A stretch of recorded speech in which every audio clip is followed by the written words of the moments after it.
Hi, this is Pooja Bedi, and I'd like to say that I'm deeply grateful to Harsh for his wonderful, wonderful and courageous reporting and the fact that he always stands up for what he thinks is right. Thank you, Harsh, for all the support and all the love, and rock on. Everyone who's watching this, don't hesitate to press the like, share, subscribe button on his channel. नमस्कार। कांग्रेस के जितने भी leaders हैं वो लगता है कि अब राहुल गांधी को अध्यक्ष बनाकर ही छोड़ेंगे। राहुल गांधी को अध्यक्ष बनाने की मांग हर मीटिंग का हिस्सा बन चुकी है और राहुल गांधी की बैठक हो, कांग्रेस अध्यक्ष सोनिया गांधी की बैठक हो, CWC की वर्किंग कमेटी की जो बैठक होती है वो हो, हर एक में पहला मुद्दा यही उठता है कि राहुल गांधी को फिर से अध्यक्ष बनाया जाए। सोनिया गांधी ने उस समय पद संभाला था जब 2019 में लोकसभा चुनाव में कांग्रेस की बुरी हार हुई थी और राहुल गांधी ने खफा होकर इस्तीफ़ा दे दिया था। मैं खफा होकर शब्द इसलिए इस्तेमाल करता हूं कि राहुल गांधी ने हार की नैतिक जिम्मेदारी लेते हुए इस्तीफ़ा नहीं दिया था, बल्कि राहुल गांधी ने इस्तीफ़ा इसलिए दिया था कि कांग्रेस के कुछ बड़े नेताओं को वो इस हार के लिए जिम्मेदार मानते थे और उन्होंने ये कहा था कि ये लोग जिम्मेदारी लेते हुए अपने पद छोड़ें। इनमें से खासतौर से मध्य प्रदेश के चीफ मिनिस्टर कमलनाथ जो उस समय थे और राजस्थान के चीफ मिनिस्टर अशोक गहलोत। उनका ये मानना था राहुल गांधी का कि इन लोगों की स्टेट्स में भी जहां हमें अच्छे प्रदर्शन की उम्मीद थी वहां हम लोकसभा चुनाव बुरी तरीके से हार गए हैं, इसलिए ये लोग जिम्मेदारी लें और त्यागपत्र दें। किसी ने त्यागपत्र नहीं दिया। सोनिया गांधी ने भी किसी से नहीं कहा कि आप त्यागपत्र दें, तो राहुल गांधी ने नाराज होकर खुद त्यागपत्र दे दिया था।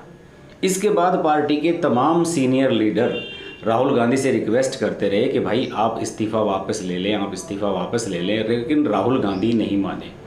राहुल गांधी का कहना था कि भाई कोई ना कोई तो जिम्मेदारी लेगा ही, आप नहीं लेंगे तो मैं लूँगा, और इसी जिद की वजह से उन्होंने 1 साल पहले ये पद छोड़ दिया था।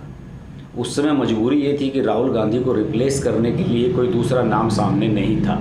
अगर रिप्लेस किया जा सकता था तो कोई गांधी परिवार का ही सदस्य कर सकता था। प्रियंका गांधी इस पद पर आने के लिए तैयार नहीं थी क्योंकि वो नई राजनीति में आई थी और उन्हें उत्तर प्रदेश का प्रभारी बनाया गया था और वो उत्तर प्रदेश पर ही फोकस करना चाहती थी। अंत में वही हुआ और सोनिया गांधी अध्यक्ष बना दी गई। ये कहानी मैं आपको इसलिए बता रहा हूँ कि जिससे कि ये बैकग्राउंड आपके सामने क्लियर हो जाए कि राहुल गांधी ने किन परिस्थितियों में चार्ज छोड़ा था और किन परिस्थितियों में सोनिया गांधी अंतरिम अध्यक्ष बनाई गई थी। अब अगस्त माह में उनका अंतरिम अध्यक्ष का कार्यकाल खत्म हो रहा है और कांग्रेस पार्टी के सामने चारा कुछ नहीं बचता है कि वो या तो सोनिया गांधी को ही दोबारा चुन ले या फिर राहुल गांधी मान जाए।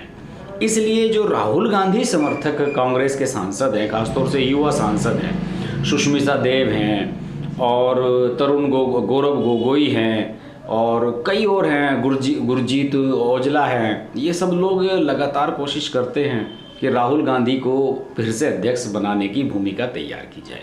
पिछले महीने हुई CWC की बैठक में भी ये मुद्दा उठा था, मैंने उस पर एक वीडियो भी बनाया था, आप देख सकते हैं। और उसके बाद कांग्रेस में कई डेवलपमेंट हुए हैं। कांग्रेस के अंदर भी ये बात लगातार चल रही है कि क्या राहुल गांधी की वापसी सही होगी या नहीं, और बाहर भी लोग इस पर डिस्कस कर रहे हैं।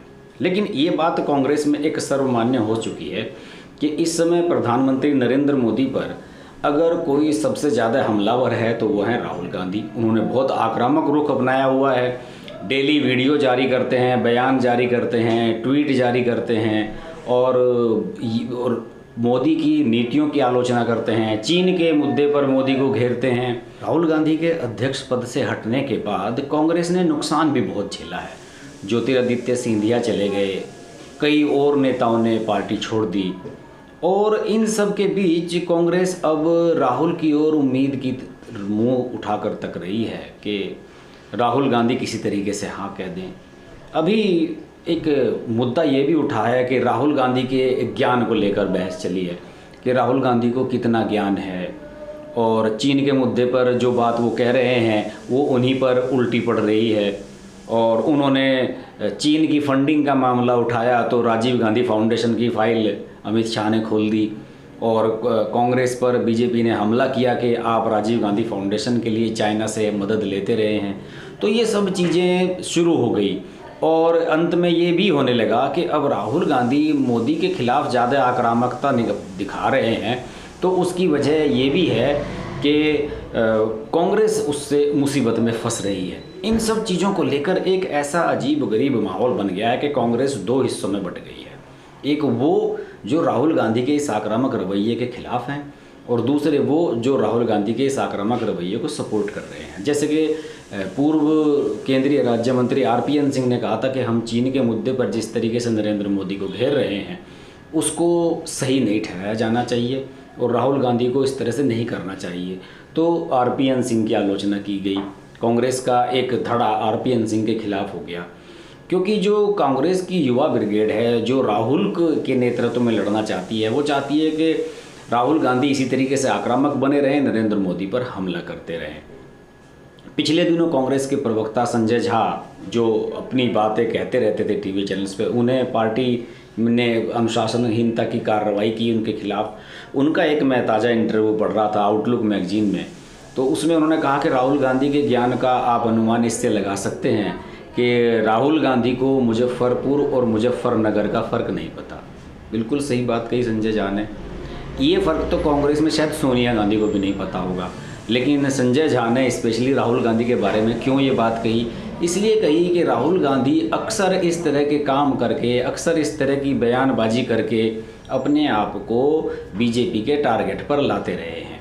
तो यही वजह है कि अब राहुल गांधी को दोबारा अध्यक्ष बनाने की बात उठने लगी है। खास तौर से उनके युवा नेता खास तौर से सक्रिय हो गए हैं। अभी जो सोनिया गांधी ने एक वर्चुअल बैठक की ऑनलाइन, और उसका उद्देश्य ये था कि मानसून सत्र के बारे में बातचीत की जाए और मानसून सत्र में सोनिया गांधी ये जानना चाहती थी कि पार्टी किस तरीके से बिहेव करे।